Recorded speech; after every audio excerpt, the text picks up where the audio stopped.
Okay.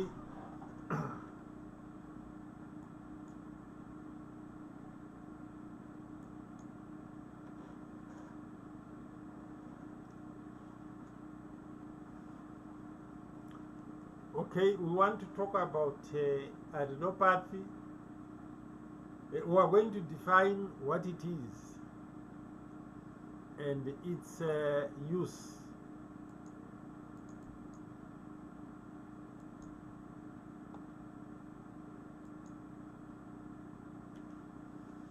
So, what is the aim? We want to understand the role of allelopathy in crop with the interactions. And here are the objectives. We are going to define allelopathy, to understand the plant allelopathic effects. For example, allelopathic effects of weeds on crops,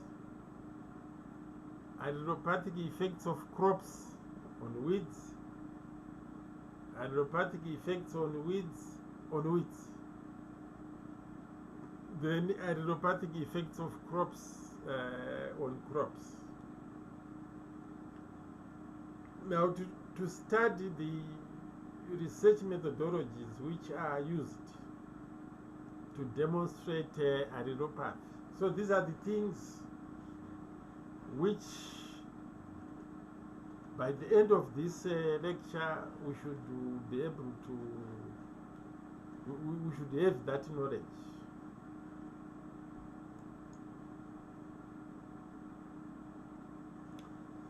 Now, plants possess some chemicals. For a long time,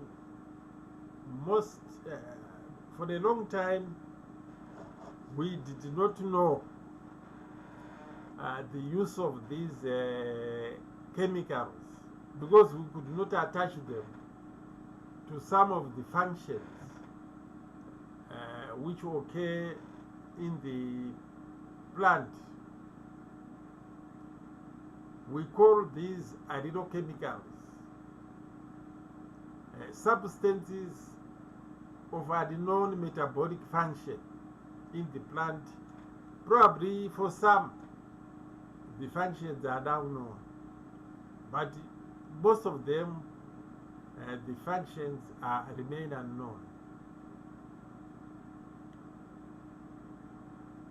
There are some plants which produce toxins. So some of these allelochemicals are toxic to plants, and we can exploit these as herbicides. Some are toxic to insects, fungi, and bacteria.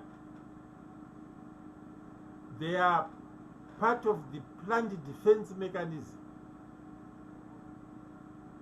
and we can actually exploit this route to form fungicides and insecticides. Yes, there are some allelochemicals which are toxic to humans, and these are poisons. If somebody gets poisoned by a plant, the doctors should be able to reverse some of these things, but for them to do that, they should be able to identify the poison, or at least the plant which is producing that poison. Some plants have got medicinal properties, and hence they can produce pharmaceutical products. For most of these I mean, this lecture is actually concerned about the first root. Alleochemicals which are toxic to plants.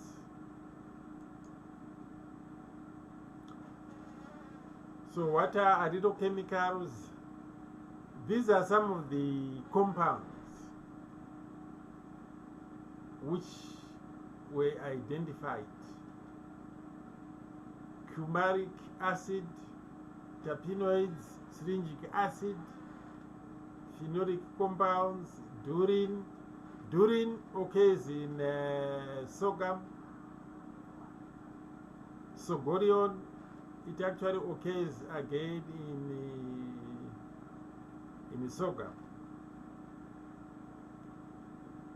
And sorghum can actually stimulate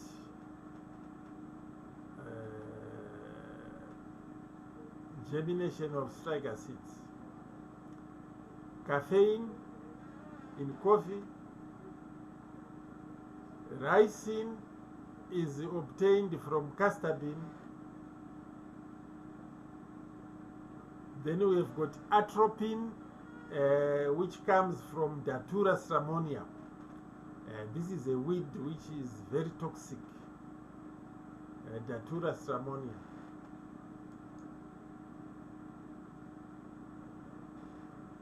Here we've got the bottle brush tree,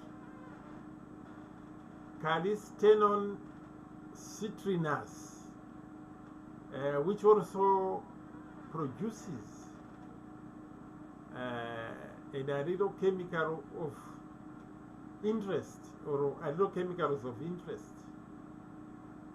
I don't know whether you have seen this plant. I have seen it in some areas. The bottle, it has nice looking red flowers.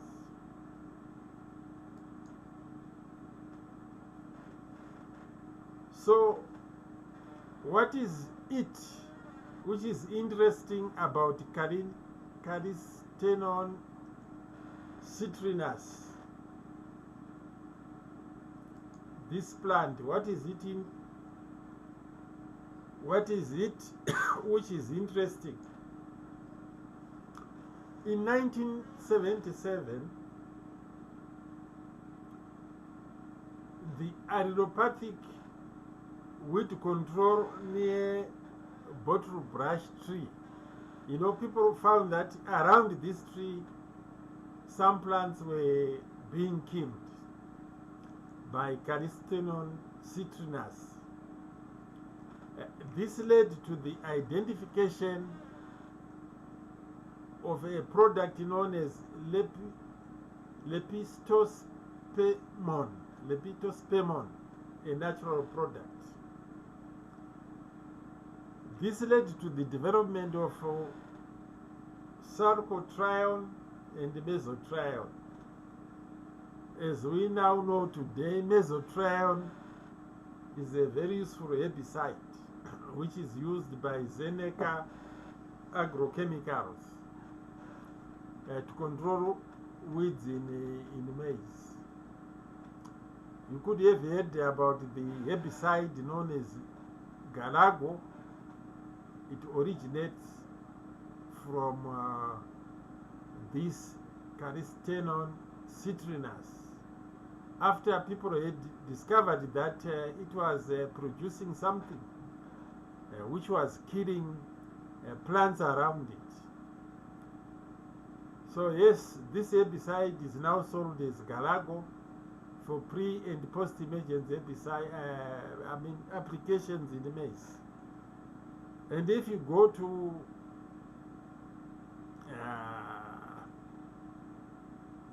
any outlet selling herbicides, you may find that it is being sold right now. And that is where it came from.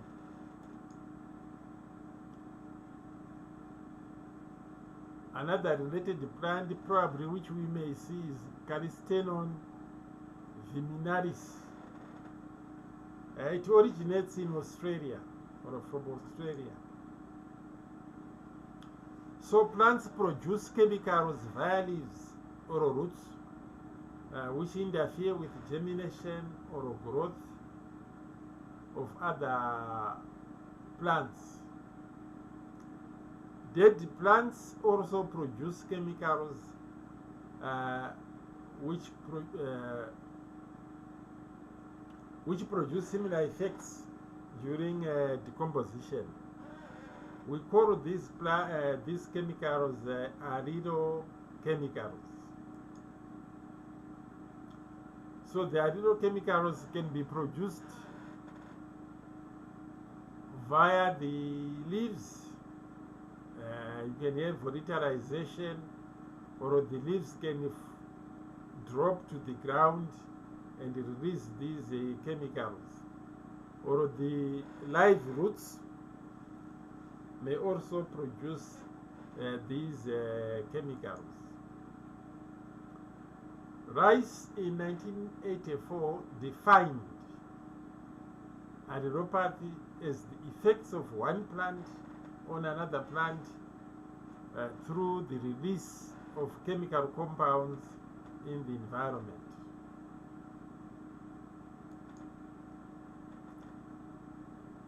Leaves of mango tree, you can see around the mango tree, it could be bare. Probably the leaves can have toxic effects on other plants. Lantana camara, it is able to colonize many areas because of its allelopathic effects. It can kill other plants so that it can occupy the spaces. Velvet bean is also known for its allelopathic effects. Sometimes it is known to suppress weeds.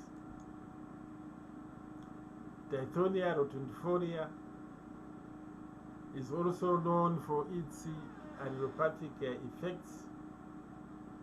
In fact, it is becoming an invasive plant in this country. So there are two types of allelopathy. The first one is known as the true allelopathy. This is the release into the environment of compounds that are toxic in the form they are produced. The other one is functional allelopathy. This is the release into the environment of substances that are toxic as a result of transformation by microorganisms. So in the second part, you have decomposition taking place, and after decomposition you have got the release of allelochemicals, but as opposed to fresh allelochemicals coming from live plants, which is true allelopathy. Now, effects of allelochemicals on growth and the development of plants, there are quite many effects. The one which we normally see is the retarded germination rate, delayed or complete inhibition of germination. We actually use germination to detect the presence of allelopathy by using extracts, prepare different concentrations, and apply it to germinating seed.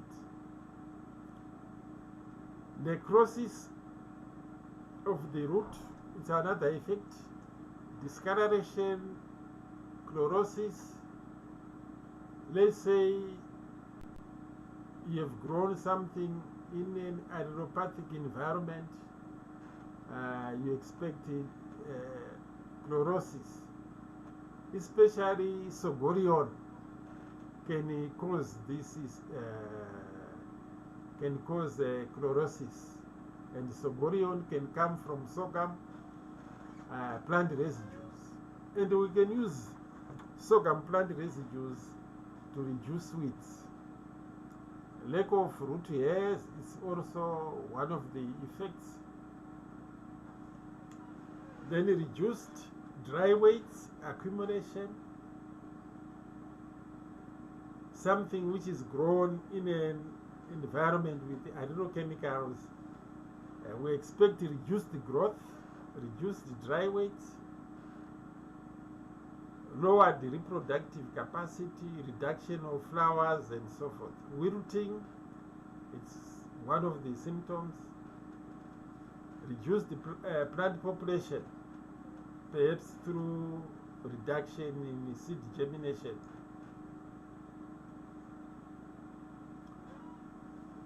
Here is a paper of a student who was working here on Allelopathy. Maybe you may want to follow it up.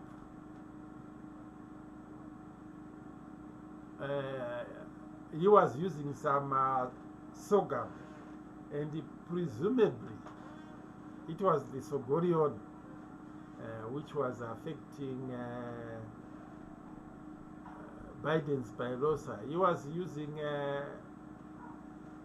sorghum extracts to see whether they had an impact in Biden's pilosa.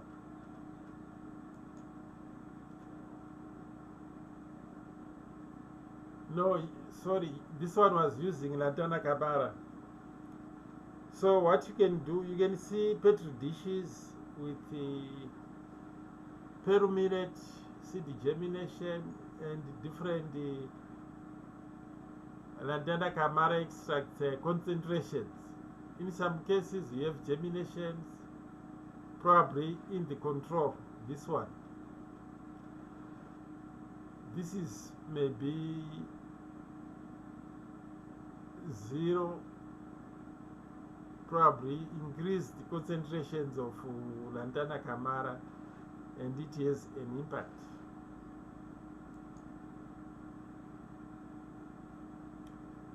Again, high concentrations with reduced germination or no germination at all. This was his pot experiment. Coming. Yeah. Don't worry. Okay. Right, here we have got Lantana Camara residues incorporated in the soil.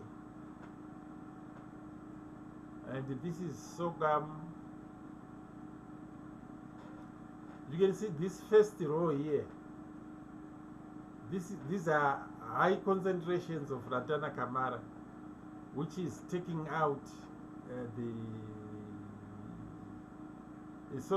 perominate. And here we have got 0. We don't have any Lantana Camara. You can see a lot of growth, and when you go in this direction, we are decreasing biomass.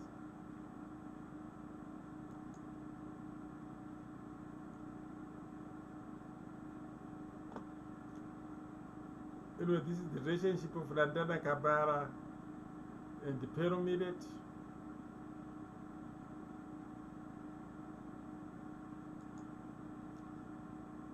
In this, we have a perominate as well as Biden's pilosa. This bit of perominate is showing that it's a bit resistant.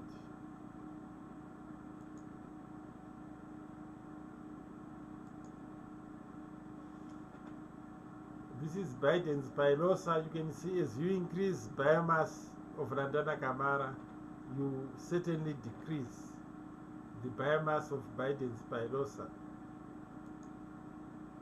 But with perominate, there's no relationship. So Lantana Camara was causing more effect on Biden's pilosa. Here we have got sorghum residues which are affecting Erusini indica, Acanthospermum hispidum, and Biden spirosa. You can see that some weeds were taken out. This is the control.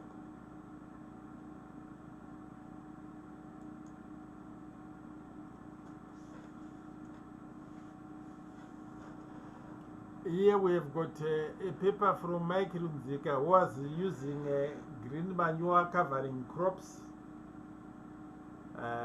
allelopathic effects on weeds.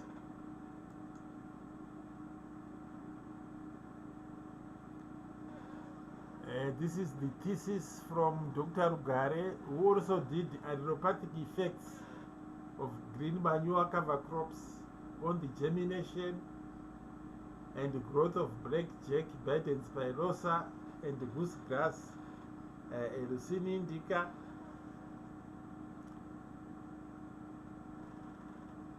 So this is the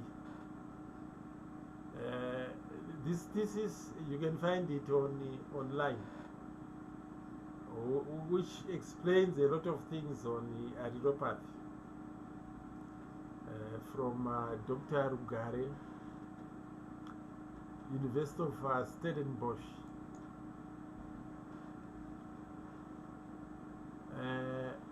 This paper by Murimwa is also on allelopathy of sorghums.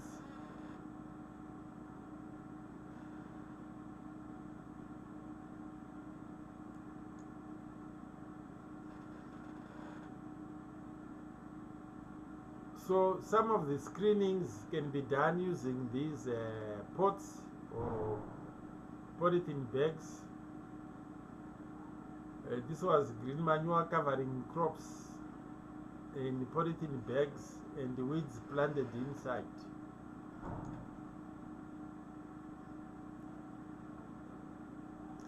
So processes of releasing allenochemicals by donor plants. After the rains, you can have runoff and leachate from leaves and stems. For example, this was observed on black walnut, Juglans nigra, which was inhibiting vegetation underneath.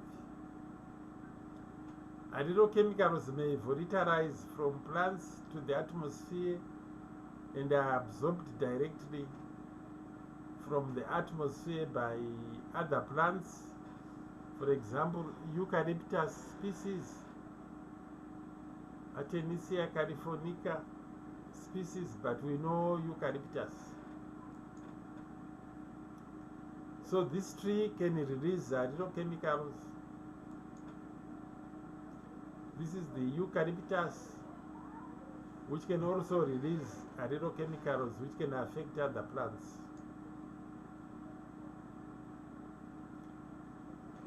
We can have phytotoxic compounds from decomposing plant material. Things like wheat mulch can suppress as well as stimulate weed seedling emergence. Phytotoxic compounds released from plant roots, for example rice, is able to suppress weed selectively. For your own information, in Asia, I think they have come up with some rice genotypes. If you grow them, they can actually kill weeds. You don't need to go in and do weed control. It's a crop which can give you yield. At the same time, it kills weeds. I think these are the crops which we want. Now, what are the factors which can affect production of allenochemicals? Crop varieties can differ. It can be a varietary effect. Specificity, some chemicals are specific to certain plant species. So a crop which is strongly allelopathic against one weed may show little effect or no effect against another. So these are some of the issues, you know. Crop on crop effects. Residues from allelopathic crops can inhibit germination and growth of the following crops, as well as weeds. Environmental factors, things like soil fertility, pests, diseases. They say that literature points to the fact that low soil fertility is likely to increase allelochemicals. Radiation, water stress, and temperature can also affect production of allelochemicals. The other thing is the age of the organs.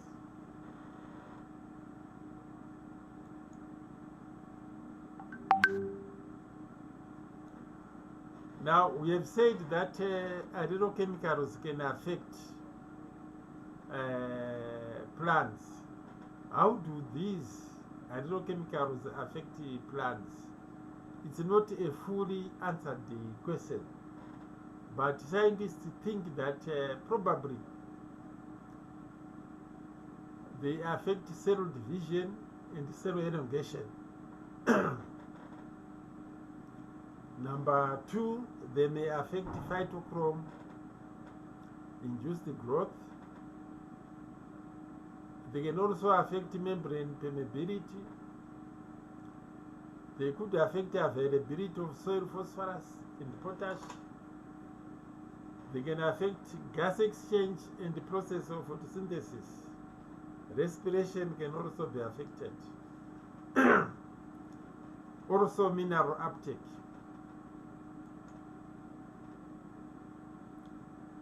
Things like protein synthesis can also be affected. Change in lipid and organic acid metabolism. Inhibition of porphyrin synthesis. Water relationships. Clogging of xylem elements. Conductance of water through the stem. Stimulation and inhibition of certain specific enzymes.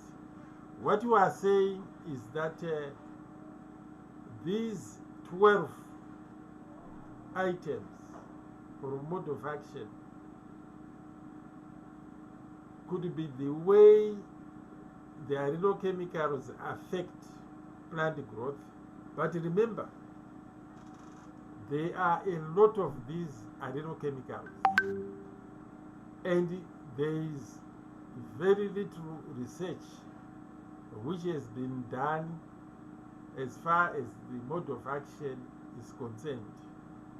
So most of this which I have mentioned is just, it's a hypothesis which may need further testing to confirm whether indeed some of these processes are being affected.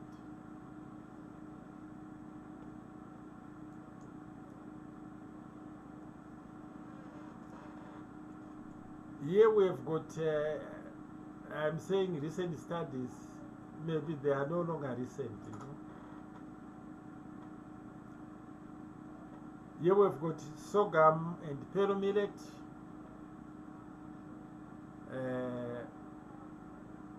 Which reduced or which had a negative effect on these weeds. This was done by Olivia Gomba, who is now at Matopos, green manure cover crops. Danone, Mukuna, and Crotoraria. These were used to, in the experiment, to find out their impact on Biden spilosa Acanthosphaermum hispidum and Rosin indica. This was done by Runzika when he was a student here. In fact, he is now Dr. Runzika. He is in the US. Lantana Kamara. This work was done by Kwembea. And he found that Lantana Kamara was affecting Biden's pilosa, but it wasn't affecting permanent, which means that probably you can use Lantana Kamara as some form of organic herbicide in permanent.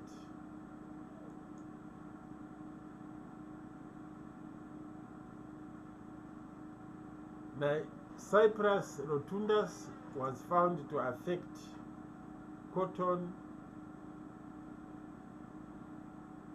but it didn't affect maize and soybean as reported by Chivinge. Cyperus rotundus had a negative effect on tomato, squash, onion and cabbage. So Cyperus produced some toxins which were affecting the horticultural crops. In fact, at Horticulture Research Center, there were certain fields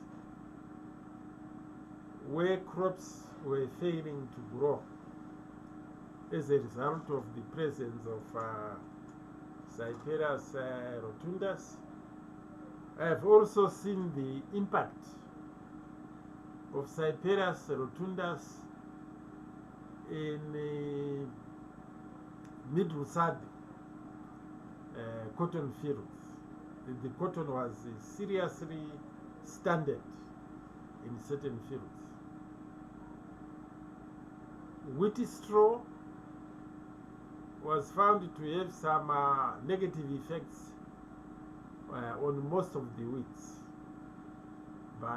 reported by Rambamzigwa.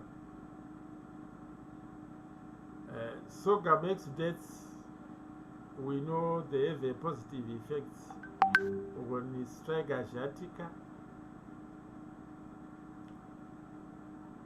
but multi-purpose trees may have a negative effect on sorghum.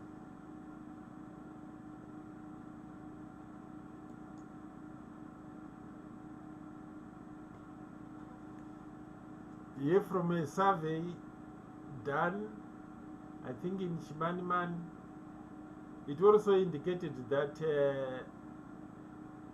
Peru millet and possibly cowpea were reducing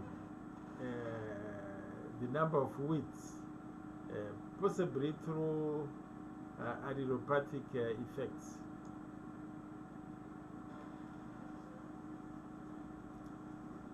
Then coffee, we know it produces caffeine, again negative effect on the wheat. Wheat mulch produces ferulic acid.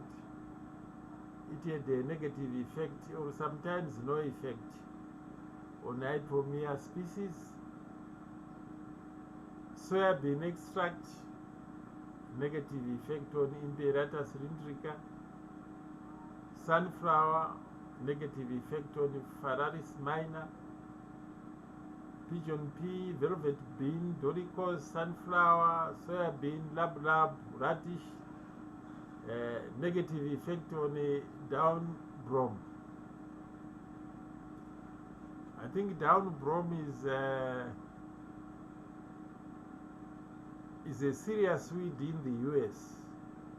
And they were trying to use these crops to suppress it. It's a serious weed in wheat. So they wanted to utilize allelopathy to suppress it. Cowpea and sunflower. They have negative effects on Leucine indica, Amaranthus, and Amaranthus hybridus.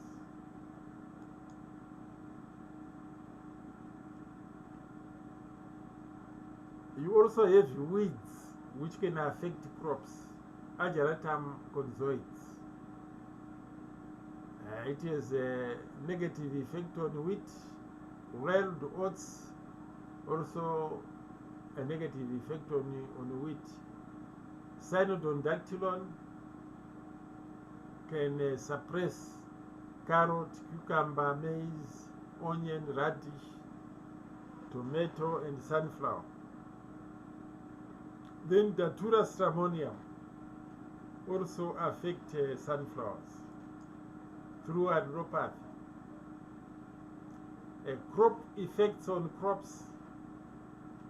This can affect your rotations. Sorghum and rice can affect maize. Mung bean can affect soybean or lettuce through allelopathy.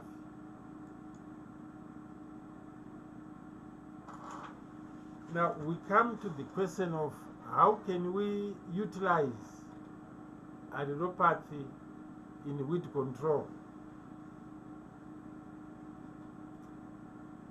There are 5 areas which we can utilize allelopathy for weed control.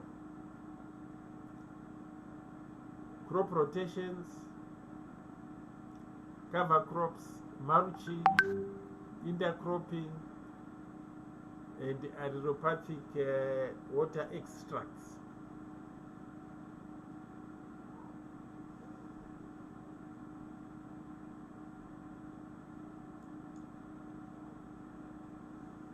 You can read these references if you want to get if you want to understand how allelopathy can be utilized in weed management. These references can help you to understand this issue. So for crop rotation, we can employ sorghum, pearl millet, wheat, cowpeas, and sunflower because they have they can produce allochemicals. We could deploy these crops in rotations to reduce weed problems.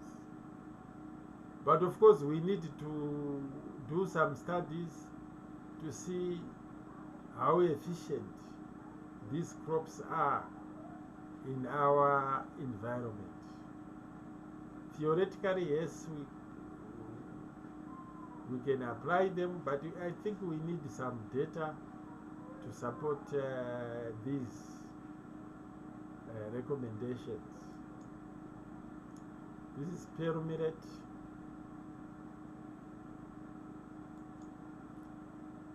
Sorghum, so they can suppress wheat, cowpeas, sunflower, cover crops. Yeah, we can grow some crops just to improve nutrient cycling, increase nitrogen levels in the soil. These are some of the crops which are grown. Sunheb, Clotoraria jansi, cowpeas, velvet bean, lablab, paparia. In fact, some of our Zimbabwean soils are so depleted that you can hardly grow a crop. And for such soils, probably we need to grow these. Sunhemp, cowpea, velvet bean, and lablab.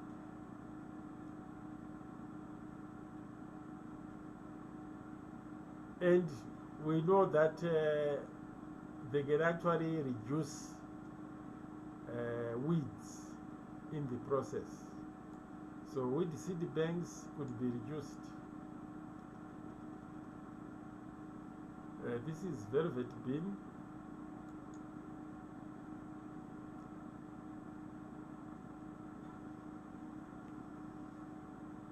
Now, mulch is spread over the soil surface. We can do mulching to suppress weeds.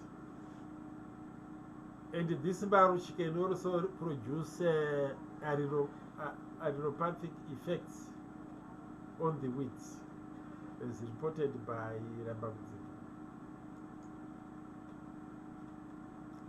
So use of mulches. You can see the mulch on the background there.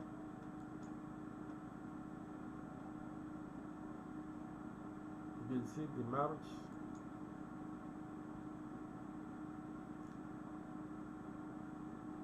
Of course, the mulch suppresses weeds in 3 ways.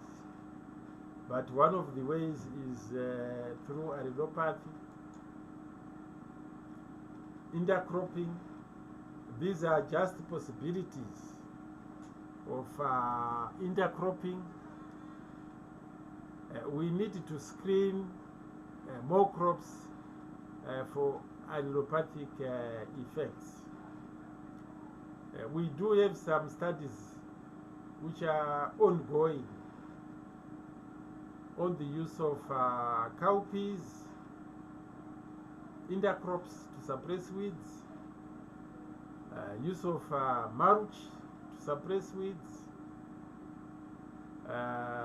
We have some of these trials in Murewa, Mutoko, and we need more information, to see how intercropping can suppress weeds. But yes, intercropping can be used to suppress weeds, and one of the mechanisms is that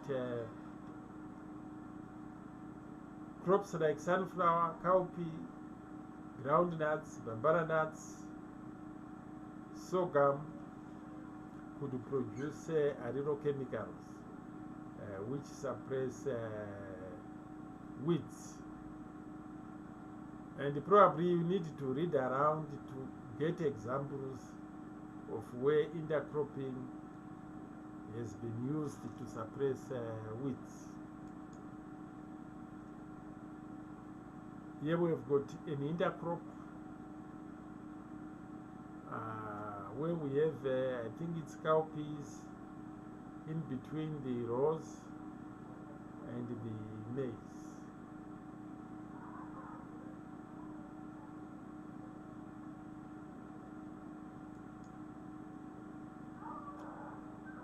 Allelopathic water extracts.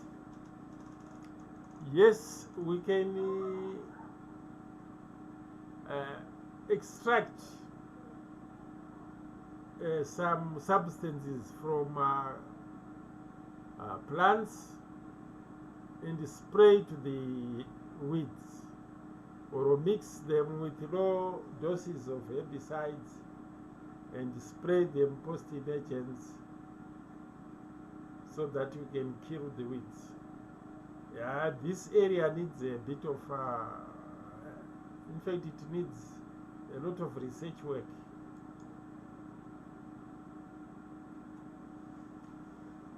Now we are going to move to a new area. Let us look at the methods which are used in allelopathy studies. How do we start, or how do we make investigations if we wanted to check whether a plant is allelopathic? The first stage is to do laboratory screening. During laboratory screening, you can use leaves, stems, and the roots, which are air dried. So you collect these parts from a plant which you suspect is going to be allelopathic. After drying the parts, you grind them. You get portions of, let's say, 10 grams. You mix them with the water, distilled water, and they are allowed to stand for 24 hours. You produce probably 10% solution. And you can make different concentrations using different weights or mass tests.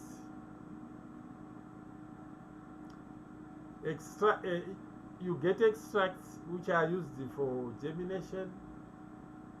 The parameters which are of interest are length of root and shoot. So these can be indicators of the presence of the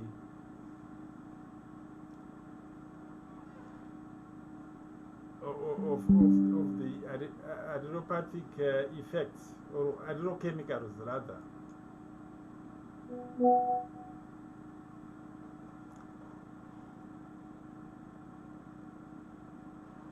Right.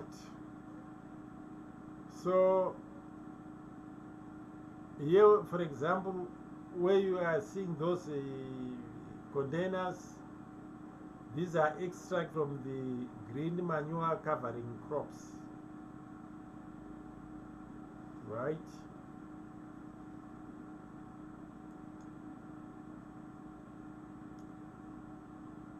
So these are different dilutions of extracts from Lantana Camara.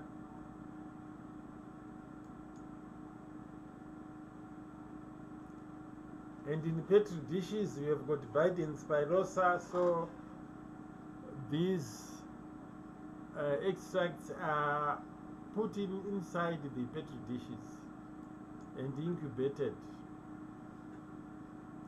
So this is someone working on Biden spirosa, introducing extracts. From laboratory experiment, you can go to the glass house experiment, where you have test plants to be planted in pots. Allelochemicals are applied. Either is, for example, here the sorghum biomass was incorporated in pots, and the weeds were planted, and some of the weeds were taken out by the sorghum. In fact, Leucine indica and Biden spirosa were very susceptible to sorghum residues. What you see remaining there was Acanthospemum hispidum. But even then, some of the plants were actually taken out. But Acanthospemum hispidum tended to resist sorghum residues. Then from glass house experiments, you can go to field experiments, where allelopathic plants are to be grown under field conditions, and the allelochemicals are applied as plant extracts, or the biomass of the allelochemical plant is incorporated in the soil.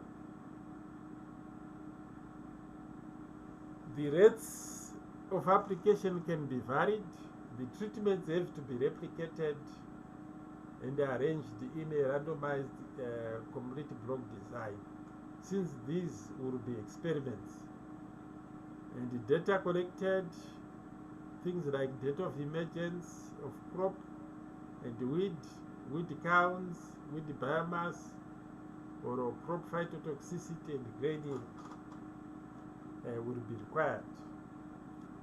I must say that as far as the studies on allelopathy are concerned, we tend to have more papers coming from laboratory and glass housework. There are very few field tested allelopathy studies.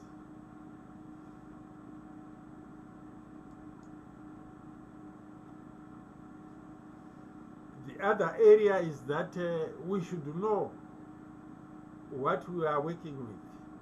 So there's need to identify the allelochemicals which are responsible for weed control. We can use paper and thin layer chromatography, HPLC, but nowadays what is popular is the LCMS stroke MS method.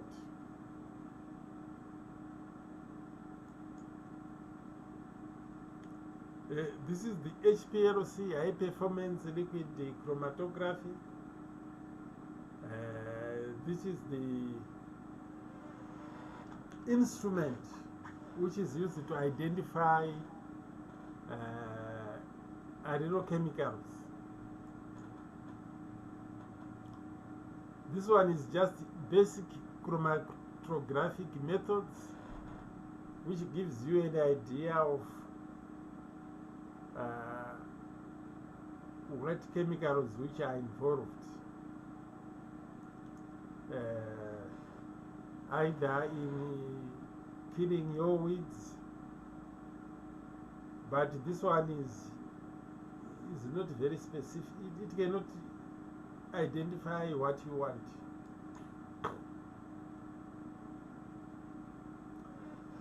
So Gorion is one of the allelochemical from sorghum, caffeine from coffee. These are other products, flavonoids.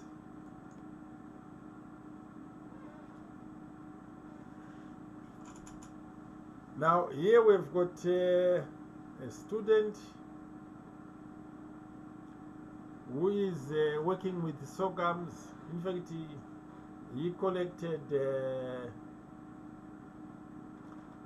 sorghums in the SADC region. This is our weeds lab during that time here in our department. So you can see the student is dealing with a lot of samples.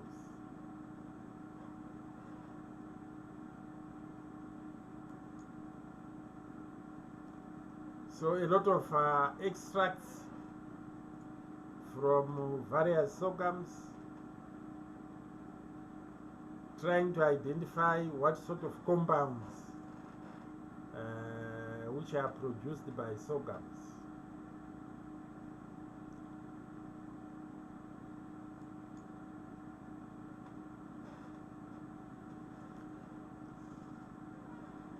Now this is one of the machines which was trying to detect the compounds. That's what you see when the extracts are run through the machines. It produces some graph-like peaks which are then used to interpret what is there.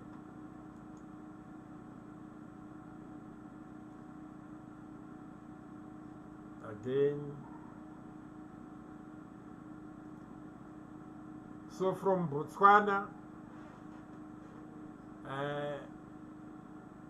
they contained various Sogorion concentration. If you look at number 4 and number 5, high concentrations of Sogorion, maybe you can use these ones to kill weeds. Others have got like number 3, Number 3 may not be very effective. So you need to know what your sorghum is doing in terms of Sogorion production.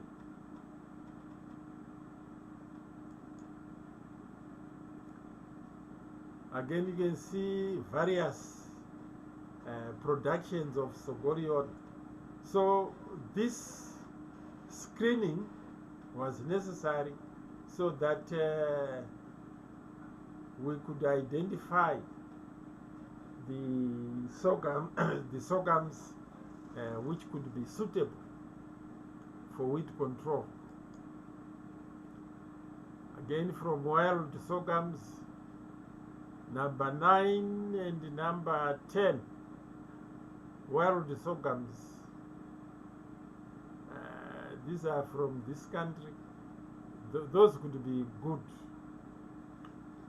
for wheat suppression.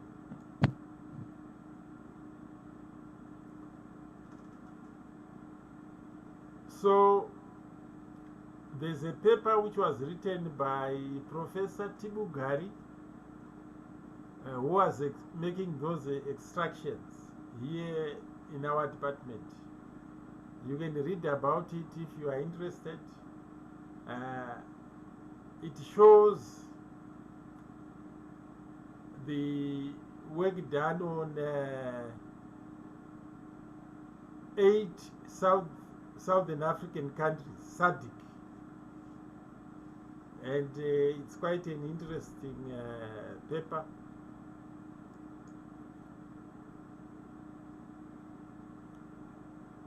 We also have a paper by Dr. Ugare from green manure cover crops, showing the allelopathic effects of green manure covering crops.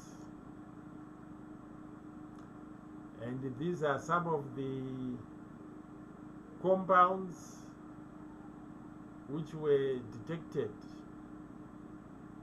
in jack bean and velvet bean, which were being evaluated.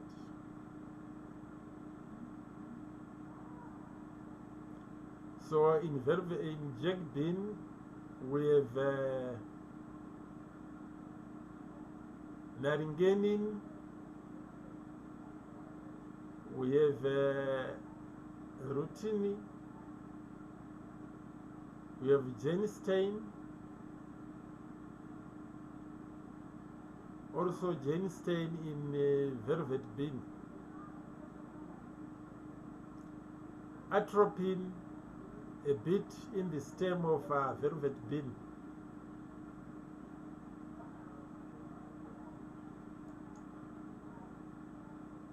So these were some of the compounds from green manure covering crops after using that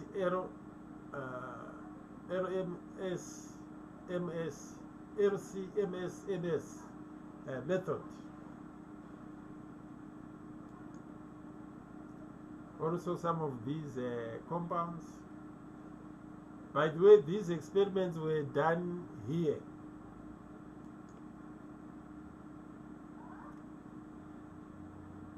You may read some of these papers. They have interesting information.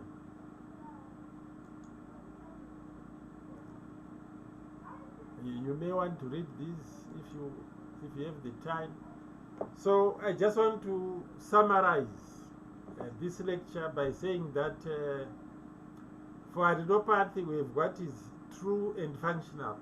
True, when you are having agrochemicals coming from living plants. Functional, agrochemicals produced by decomposing plant material.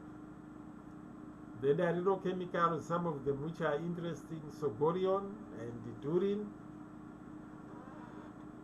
Sogorion has herbicidal effects. It can kill weeds.